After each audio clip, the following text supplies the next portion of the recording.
Hey there, welcome to saas.unbound podcast. I'm your host, Anna Dana, head of growth at Saas Group, a serial acquirer buying wonderful SaaS businesses to take them to the next level.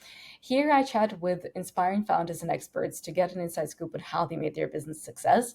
And today with me is Stephanie, CEO and co-founder of Adspert, supporting e-commerce companies in maximizing their profit on Amazon, eBay, Google, and Bing by optimizing their PPC campaigns. Welcome to the show. Hi Anna, nice that you're having me. Sure, anytime. I reached out to Julia, a founder of Women of SaaS, and you got recommended as one of the most inspiring founders out there, and I couldn't miss my chance not to reach out to you. So yeah, really excited to see you here, and let's go in with your background and inspiration. Like, what is Adspert, and how did you start building it in the first place? So to be fair here, it's my second company. So I started very early in my 20s with my first company, no understanding what I'm doing. So we were friends and we came to the brilliant idea, let's having a company together and building we built a fintech 25 years ago. Now we have a name for it. Since then there wasn't a name for it. We had a satellite on our roof to get our data, and our internet connection was more expensive than two employees what we hired. We have AWS. There was no AWS, so we had our servers in our bathroom to somehow code them down. So totally different time. Sometimes it feels like from a different universe. So we had a small exit on that company, and then we found our second one because we believe so strong on our algorithm, what we had. So with the first company, we optimized stock portfolios with an AI algorithm. But back then you couldn't say AI to it because everybody was scared if you mention AI. And then we were looking around, what else can we do with our knowledge, and we found online marketing. And the similarity of of finance world and online marketing is auction based decisions. So what where we started then is building an bid management for Google, and we were again a little bit blind what we are doing. So we had no clue. There's a lot of competition in the market, but we developed it and we liked it. We shared it with some other companies we know, and they say, "Oh yeah, that's a really cool thing." And we say, "Okay, why not making a company?" So I came to my company where I'm working now as a CEO. Long story short, we had a lot of roller coasters. I'm happy to share a lot of insights here from, of course, getting funded, letting people go. So everything in between. We are really close to an exit to an American company, but political wise, it doesn't work out. But yeah, I'm quite happy here at Expert what I'm doing now, and yeah, I share probably some more insights in a few minutes. Sure.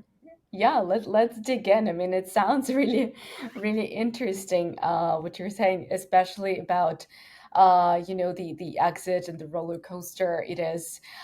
So yeah, well, maybe we'll start with a bit of a easier task.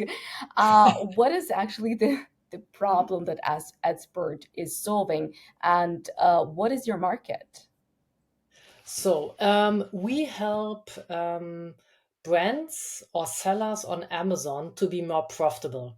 So when you sell your products on Amazon, you have to do advertising. Maybe in the early days it was not that necessary, but now you have to do advertising to get visibility for your products.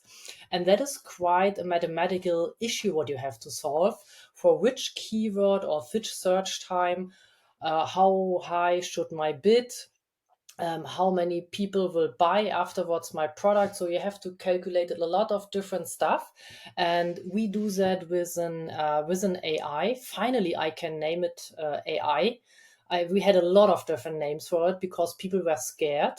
when they realizing what kind of type of software we are offering to them. And so typically a customer from us is a smaller company, have 100 to 200 products, what they sell, get around 20 to 30,000 revenue out of these products and using our software. But also on the other hand, we have big agencies with hundreds of clients using the same software. We split them up. Our software could be easy use for SMBs, so for small and medium sized clients, and also for bigger companies. And usually everybody would say, "Oh my God, why? What is your ICP? You cannot develop that for both groups. That is stupid." The thing is, if we can do that for really small sellers, means we can work with less data. And the challenge is, if you have enough data, you can easily make good decisions. But if you just have low data, then it's very difficult to make good decisions. So by feeding that small clients, we are able 100% for working for the big ones.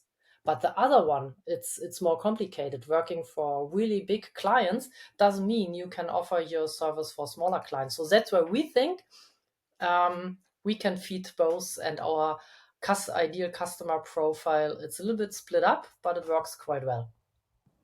Well, it seems like it's a great product. I mean, you have recently received an award, or have been named one of the top 7 best digital marketing tools by Ormar Reviews. And to those who I'm doesn't know what Ormar Reviews are, it's like G2, but DACH region, so Germany, You're Austria, breaking up, Anna. I'm Switzerland, sorry. so all the German speaking countries, right? So and a lot of I've been working at a technical startup before, and I think being in directories, and listing your company in a directory similar to Ormar Reviews uh, is great, right? And we did a lot. Like we were, I don't know, I think we listed our tool on like 300 or 400 different directories. But I think the challenge sometimes is communicating with your customers there, right? And sometimes it gets neglected. You cannot really possibly just take care of all of them. So what about you? How do you navigate this? How do you ensure that there is effective communication with your customers? Because, well, it seems like you've really figured out who you're working with. How do you ensure that you're communicating with them effectively um, on this kind of websites? So if you're talking about on how to make sure to get so Anna, I think I was breaking up. I was not 100% sure what you're referring to. Did you referring to how we communicate with our customers, or how do we communicate to get reviews? I'm sorry, because you were breaking up in between. Yeah, sorry. How are you communicating with your customers? Yes, because, Okay. well, every view gets neglected, and it kind of snowballs a little bit. So yeah, how are you doing that?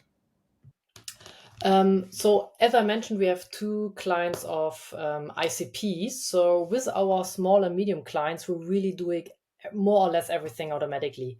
And also in terms of reviews. So we find the right sweet spot, I would say, to our customers when they finish a free trial with Expert.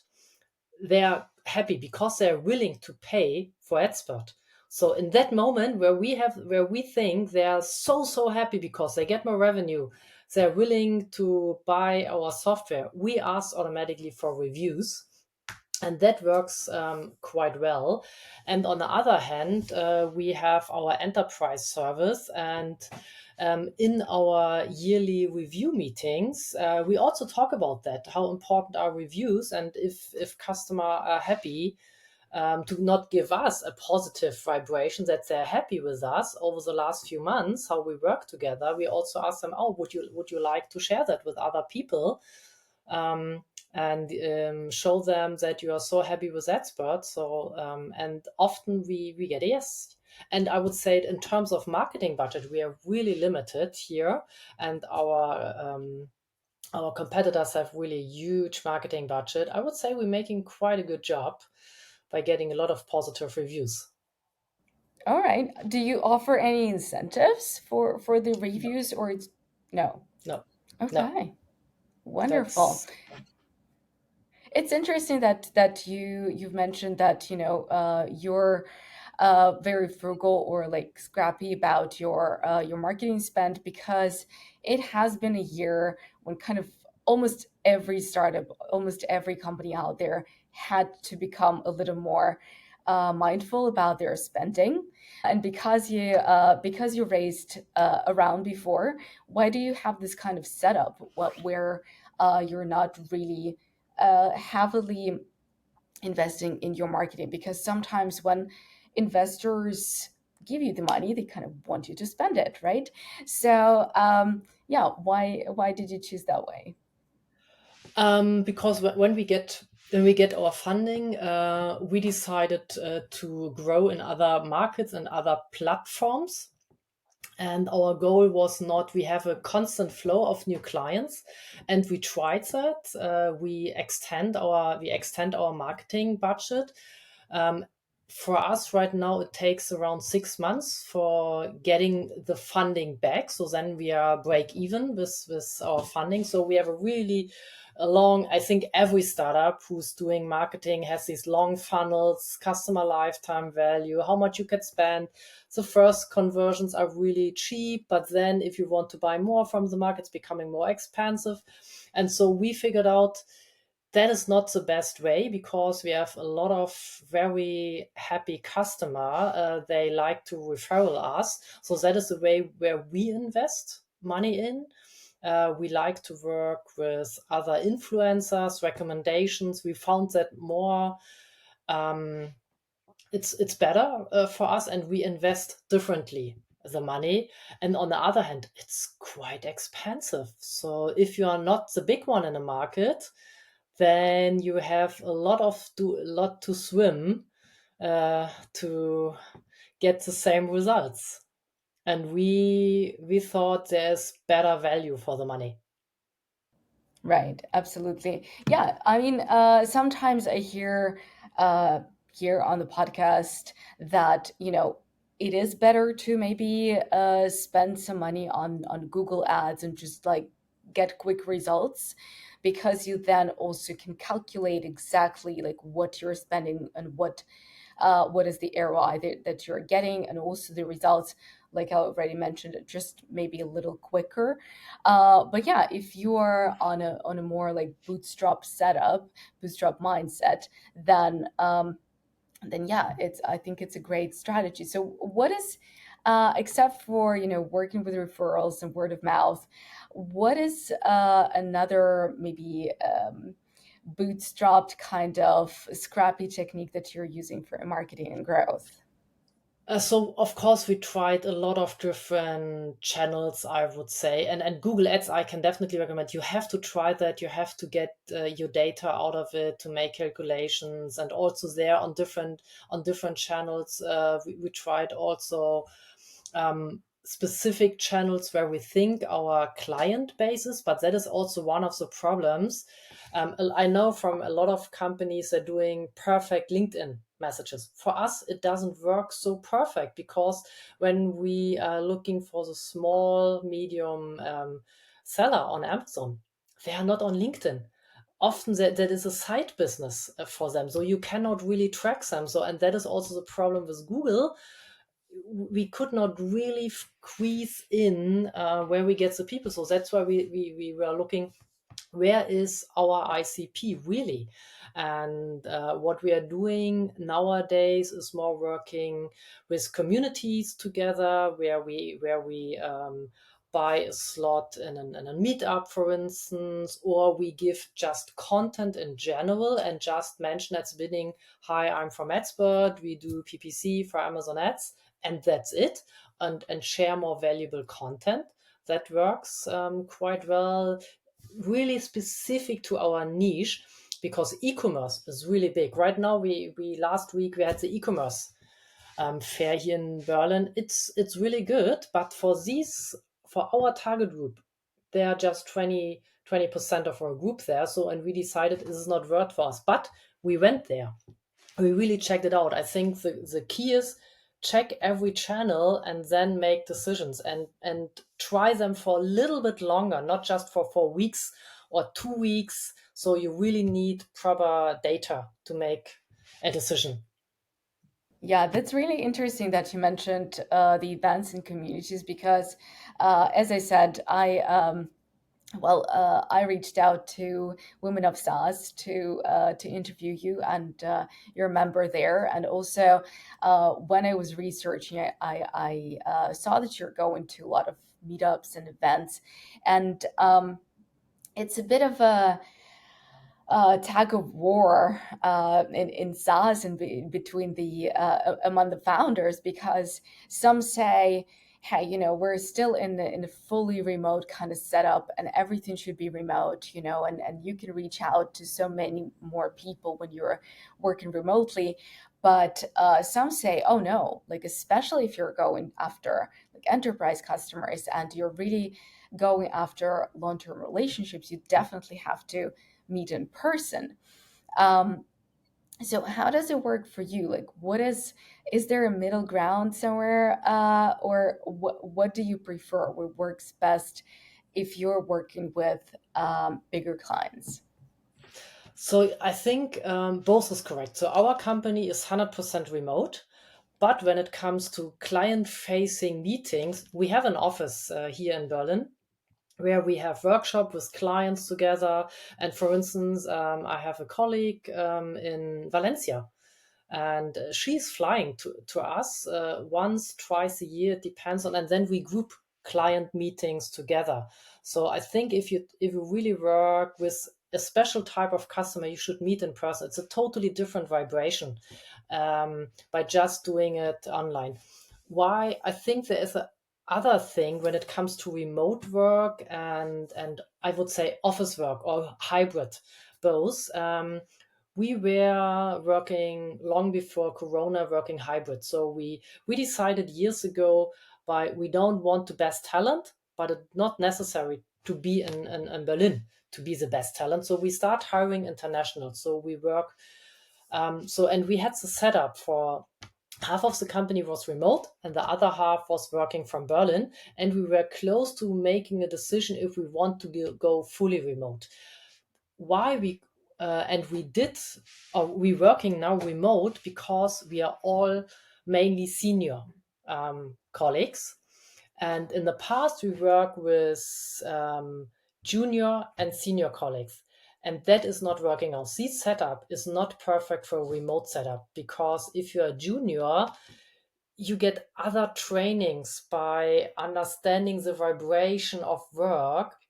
And so in the past, we failed several times by working with juniors remotely, and then we stopped that and just go the road of senior people. And I think that's why remote work here at Expert works quite well. And I love my home office. I can work more from home.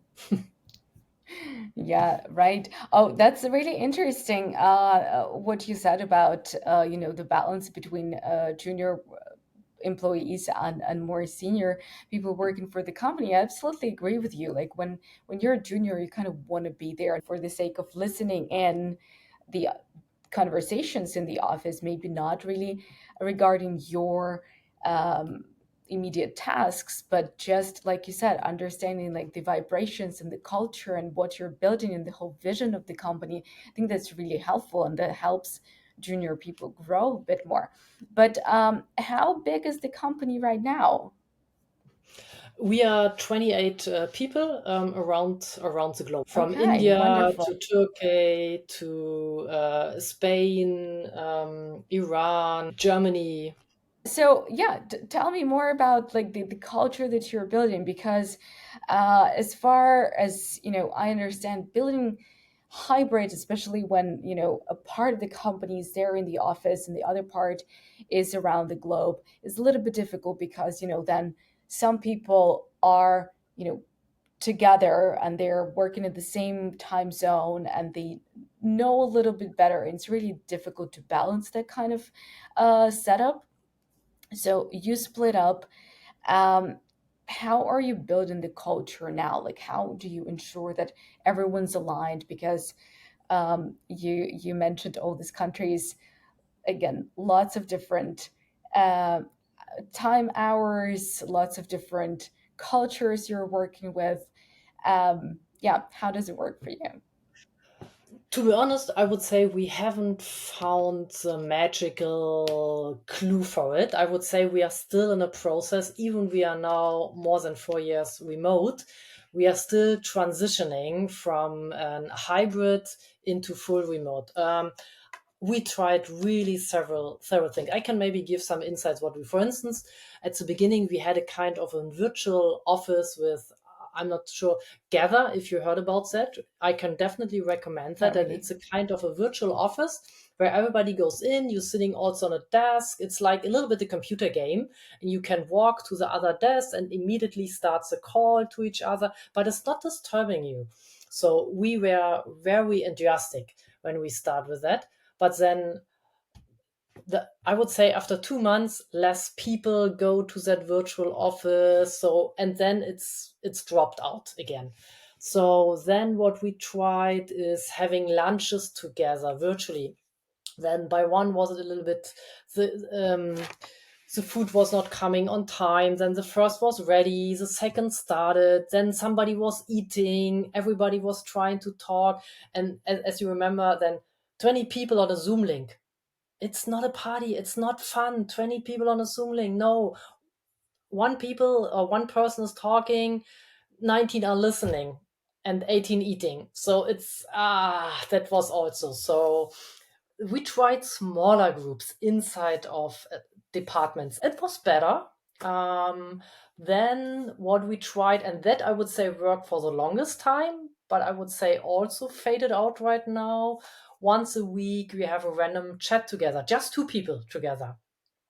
So we came out from these 20 people, 10 people, now it's two people to each other. But now what happened, it's everybody's saying I like it, but they mute because they can decide it every week if they want to participate. But then something urgent coming up and they're not participating. So that is, I would say, 15% every week is showing up to that random event. So I would say in terms of online meetings, we haven't really found the magical way. It's different than live. So if you have, Anna, maybe an idea for me, I'm more than happy to try that here. What works out is live meetup. So from every country, they coming here to Germany. We book a place for several days. We meet up, and here the main challenge is not having 8 hours workshops. We really split it up in a lot of relaxing time together with workshops. And I tell everybody, look, the most important thing is you meet with your colleagues and not about finding the next big thing here for expert, because you do that along the way when you are home. But here where you see your colleague in person, let's have a chat, let's have a coffee, let's eat something together, let's chat about your last holiday, your last birthday. And that is something what worked out. um, I would love to do that every quarter, every half year, but then again, challenging visas. So, for instance, from Turkey to coming here, it's quite challenging.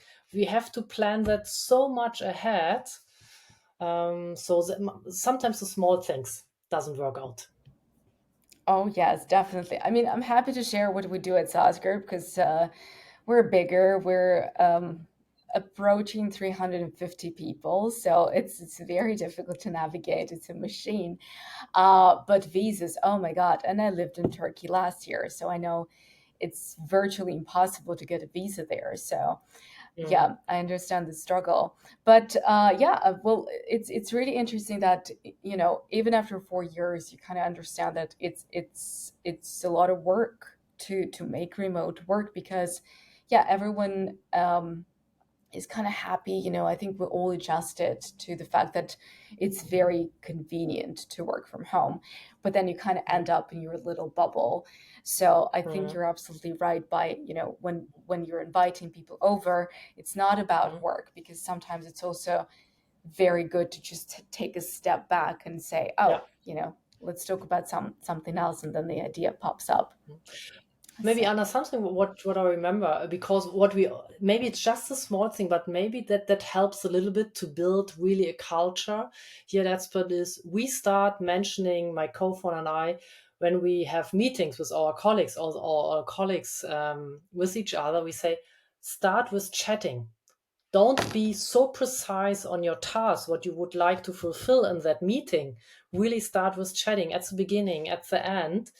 Usually when you in the old days, when you enter a meeting room, you not start chatting for 10 or 15 minutes because you see your people in the kitchen, or you have grabbed lunch with them. But what we now do, at the beginning, we chatting, and then we start with the official meeting, or with a task what we want to do. And I would say that helps a little bit, because these chatting in between an office is not happening anymore. So we try to squeeze that into our meetings.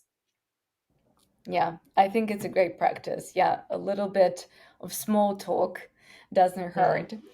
All Mm. right. Well, since we started talking about, cultures and the fact that we're mostly working remotely, I know that you started working, well, internationally, right? You went into a global market pretty much right away, right? Because you're working with Amazon and Google, right? There's kind of no other way. But and now you're also very openly promoting your expansion to Japan, to China, your partnerships there. So, was it in any way challenging, building a global product and succeeding on a global scale when you're working, well, at first with a very small team from Germany? Technical wise, yes, of course, you have to connect to several APIs. So you have to make a decision if you want to be global from the first moment. And I would say, building that technical wise, in my opinion, it's easy, because it's just work you have to do. But then the second step, I would say, also, how do you address your software to a different culture, and how to make sure you find the right partner there. And you can start again with online marketing, but here give in a German market an example. If I want to address Swiss, we call it here in Germany vacation, Urlaub. There is a different term in the Swiss market. It's Ferien. So, and it's just a small thing. So you cannot, even it's the same language, you cannot say you understand the language. And it's the same with Japan, for instance, or with China. So what I did there, I tried to go over recommendations. So really spoke to a lot of people, and find partners in that market. They can represent us there, especially in China. China is so different. With China, you have a lot of different issues, starting from how to get your money out of it, to where do you store your software? Is it in Europe? Is it in the US? Or you have to go into China. If you want to have it in China, you need a legal entity. So China is maybe definitely not the best way to expand your business. Maybe you should think about more easily about that. But recommendation was helpful, and then a long trial with that partner before you really say, okay, that's it. Let's go together in that market. And for China, I'm quite happy here. I need 2 attempts, to be honest. So my first attempt works quite well at the beginning, because we hadn't made a trial. So we had such a strong recommendation that we thought about it. Okay, that's wow. We definitely have to do that with that partner. Otherwise, we would be stupid. It works quite well. But then Corona hits us, and that makes our life more challenging in working together. And during Corona, we decided to switch the partner. And now we had a long trial period. And last year, we decided again to an exclusive partner for China, and that works quite well. And I would say one thing that works out, we find somebody who understands also our culture. So something in between. It is a Chinese company that also deal also before with Germans, and they understand if they want to have a change somewhere, we are thinking about it. We're not doing it straight away. We really rethink stuff. And China, I have the feeling you want to do something, and then 15 people doing something, and then it's finished. But is it solved? I don't know. And we trying to solve something and not to finish something. Yeah, that's really interesting that you're saying that, because well, I understand how different China is. I live in I've been living in Asia for 6 years, so yeah, it's totally different market. So it's really interesting how you're saying the technical part might not be the difficult one, but actually going after understanding how everyone works in terms of partnerships, and how how the decisions are made is really crucial if you want to expand to international partnerships. So yeah, thanks for mentioning this. But also, because you're working with Amazon and Google, and now, as far as I can guess, platforms in China, it means probably that you're working with quite a few dependencies, right? And this is a bit of a risk always, because something policies change all the time. I mean, look at Twitter, look at um, other platforms out there that a lot of SaaS companies have been dependent on. And I mean, what happened last year with Twitter was a big hit, especially Mm. on bootstrapped SaaS companies that were a bit on the lower end with their revenue. So, what about you? How did this dependencies shape your roadmap, and were there any challenges because of that? Yes, a quite big one, because as I mentioned at the beginning, we started with Google optimization quite a years ago, and then 2016, one of these changes hit us because Google starts from an open market becoming to a closed market for third-party tools like ours. So nearly no competition is anymore when it comes to bid management on a Google market. So in the past, we could easily offer our services, but now Google shut down the whole market by building up campaigns that is not allowed for third-party tools anymore. In 2016, it starts a little bit by, yeah, we have our own bid management, and by the way, we are not allowing you to optimize everything. And then they boiled up, I would say. And the result is every advertiser on Google has to use the tools of Amazon because, of Google, because Google is not sharing with third party tools like us the data. Um, Not all data. So in the past, they shared all their data with us, so it was easy. We could compete with Google. Then they stopped sharing all data, and then they start shutting down the possibility of optimizing. So we have in 2016 we have to decide. Okay, what do we next? Are we becoming an Google agency because we believe in our algorithm, or should we, or what else should we do? And what we did is we found out that the most happy customer of us are e-commerce customer. So that's why we decided to move a little bit in the terms of e-commerce. We looked up on Amazon. It was a quite good of decision because we are now quite big on Amazon. We have Google business still running because we are, for a lot of companies, a backup. Because if anything going on with Google, there's a lot of trials. After Google's a lot of suits going on, so you never know what will happen in the market. And so we already had to develop our company totally from scratch some years ago. And let's see, it's, I would say right now we have a really economic crisis going on. We can feel that a lot of our customers have less money for marketing, some really get bankrupt. So I would say in total, in all my years of being self-employed. I think it's my fourth crisis now, and to be honest, it's like every 4 or 5 years something like that is going on. I'm just saying, okay, I have to run my business, and that's it, to be honest. So there is no medicine, there is no, I think the medicine is keep calm and thinking and be aware there is something coming. Like my company is running right now, I don't know if it's running in 5 to 6 years. So I'm always thinking about what can we do maybe in 4, 5, 6 years. And I'm dreaming from time to time, not dreaming about making 100 million exit. Of course I would love to do that. I'm dreaming of what is the best strategy for the company, and I'm preparing for that. I'm looking around, I'm building some relationship, and some of them going in the right direction, some maybe not. And I think you have to be open minded and not saying it's running so great, it's running the next 5 years like that. So always a little bit open for everything can change. Like Corona, nobody planned that. Nobody could imagine that.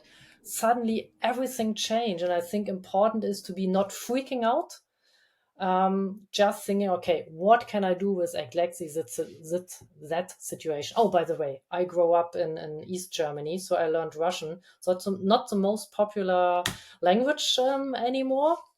So, for instance, 20 years ago, I decided to learn, no, not true. 10 years ago, I decided to learn English, because at school I was not why I should learn English. I never will go in these kind of countries. Russian is my language. And yeah, so I have to learn English again. And now we are talking about in English. And I would say 10 years ago, I could say, hi, I'm Stephanie. Well, we could always speak Russian, I'm Is there a country you have never lived? we'll talk about it later. Okay. But yeah, it's great that you mentioned exit, right? And you mentioned it at the beginning as well. So as far as I understand, you are looking at the exit or even going through due diligence process or some kind of pre-due diligence process with the company in the US. Could you maybe talk a little bit more about that? Like why did you decide that now is the time to potentially sell the company, and what are the challenges there? Um, so I think an exit could help to establish a company, I would say. I think there are different types of exit. One exit is, okay, let's hear 100 million, it's yours. And I'm drinking cocktails in Hawaii. But that I would say it's everybody is thinking of that exit, but that is not a normal exit. A normal exit means you find a partner, you help to bring you to the next level. Um, and meanwhile you get a little bit money. So it's a combination, but it's not that I would say 100 million exit. It's if you're lucky 10 million exit between 2 and 10, 15, 20. So more in that direction, but you want to grow with your company, want you get fresh money to really grow. If I want to go now in 3 countries at the same time, I need fresh money for that to really to do mistakes. I would say to failure in some things, and that could be a reason. For instance, doing an exit, not leaving the company, growing the company. I would say, and growing the company with the right partner. Right, absolutely. You said exit can be finding the right partner to take it to the next level. That's our motto at at saas Group. I was like, are you reading our website right now? No, That's no, I really haven't. fascinating. But That's Anna, what you we asked me do. about how to prepare the company to that. I'm sorry, I Yes. haven't given you an answer to that. I think you should prepare at least 1 or 2 years before. If you say, "Oh no, I want to exit," I'm not 100% sure because, for instance, I talked to another founder. He's also working in SaaS. Um, he mentioned, I don't have really contracts with my clients. I get their credit card, and then it's a question: how do you show that you have recurring revenue? Of course, you can go backwards, but so I think there are sometimes also little things where you should prepare your company. And then here in Germany, everything around data protection, there can be sometimes small things. You don't want to do that in your day by day business, but maybe you should think about it.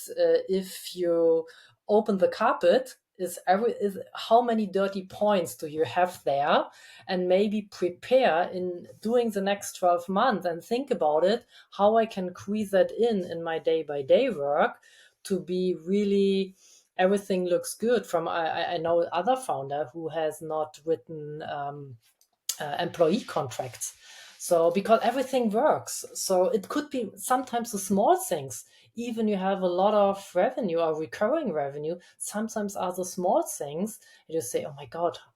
And especially if you bootstrap and there is no mentor around you, it could be sometimes you missed some very obvious things. um, yeah, and I would say always knowing your numbers and be fast and delivering numbers.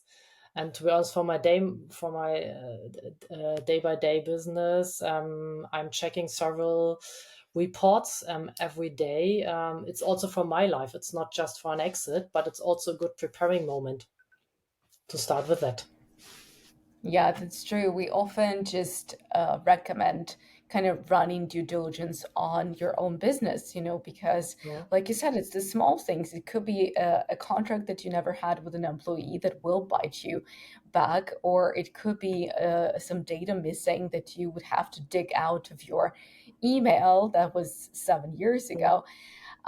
So yeah, absolutely. Like just having everything in one place and kind of maybe not even preparing for an exit, but just making your own life a little bit easier if, there is a time when you need to present that.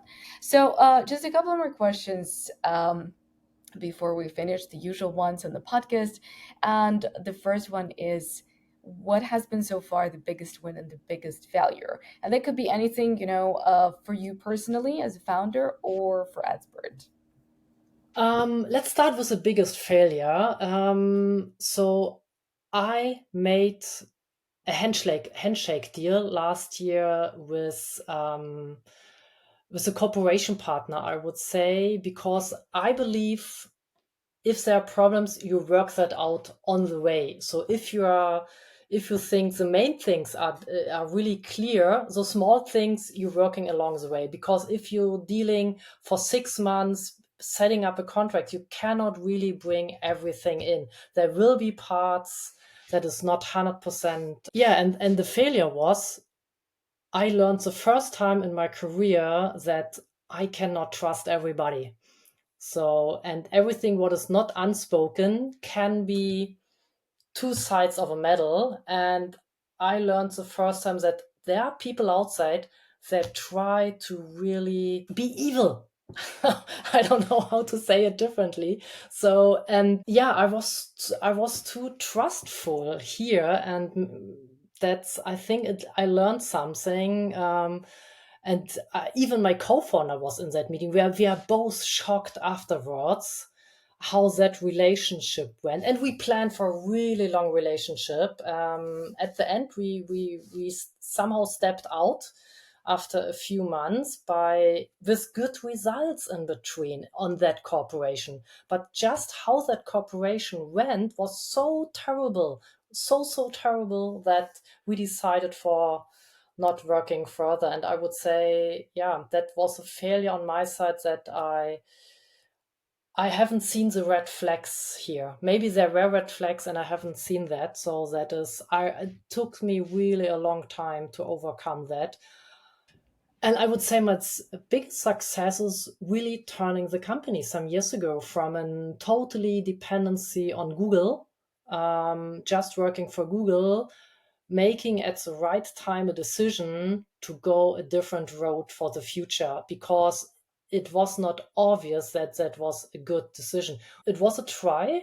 What when we going that road, and it turns out that was absolute the right decision for the company, and everybody was convinced that was good, but it was really a risk. From we risk a lot of million revenue by going a different road, and it was not sure if that was the right path. And I'm really happy that we went that road, because if we not have done that, sorry for my grammar, I would say the firma nearly wouldn't exist anymore. Okay, that was a good learning. I mean, you could turn it around. That's perfect. All right, and yeah, the last question is about hack. So anything that, helps you build expert, helps you maybe build yourself as a better leader, build your culture. It could be completely non-conventional, something very unusual for others, but something that works for you. So one of my hack is building templates. So, for instance, when you think about it, client success management, sales, don't let people do everything what they want to do. Try to find templates where you can squeeze in stuff. It's you read that everywhere. So just simple for sales, for instance, build a fundament, and on that fundament, from step to step, building a system, and then repeats that system and optimizing that system, and then transfer that system to the next person. And that is not only for sales, it's only work for client success, it's working for HR. So stop doing, now I don't have time to writing that down and repeat that the next time, because I know how it's going and I explain it to the next person just verbally, and then they can do it. No, they can't. Really take your time. When we started that, we become much more successfully, by everything. So really repeat. Let's make it differently. Tasks you repeat, write that down, and really build the fundament, and not just I don't have time for that. Right. I think that's a good one. I think once we were talking to another founder, and he said you need to analyze how much your team is working on repeatable, effective processes and how much your team is improvising. And if your team is Yes. improvising too much, maybe it's not the best setup. So Yeah. building templates, building processes is a hack. All right, I think that's a good one. I need to learn it. Thank you so much, Stephanie. I mean, I think it's a great hack, and what you're doing, building AdSpurt and the way you're growing, the way you're expanding globally is really admirable. I really love how you're doing this and how you're moving in the space. So thank you so much for sharing this incredibly inspiring story. I'm happy to do it anytime again, and hope to meet you in Germany this year. Hopefully. And then we are speaking about all your countries where you lived and how many languages you are speaking. And maybe even in Russian. It's even Russian. I will um, try that. It was all a right. pleasure. Thank Yeah, you, Anna. absolutely. It was a pleasure for me too. Thank you so much, Stephanie, and take care.